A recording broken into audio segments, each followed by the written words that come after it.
సుగ్రీవుడికి సొంత అన్ననే శత్రువు, పాండవులకు పెదనాన్న కొడుకులే శత్రువులు, శ్రీరాముడికి తన పిన్నతల్లే శత్రువు.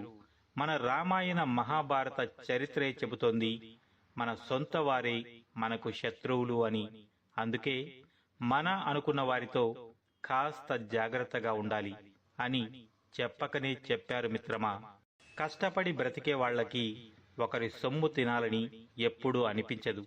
ఎందుకంటే ఎదుటివారి కష్టం తినకూడదు అని సంస్కారం వాడు పడిన కష్టం వాడికి నేర్పించింది. నేను ఎదుటివారి సొమ్ము తినాలి అనుకున్న వాడికి ఊరికే ఏమీ రాదు కదా, వాడు కష్టపడితేనే వచ్చేది. వాడు తినాల్సిన సొమ్ముని నేను తింటే నేను పడిన కష్టానికి అర్థం లేదు కదా అని అర్థం చేసుకుని ఒకరి సొమ్ము తినకూడదని ఆలోచనతో బతుకుతాడు.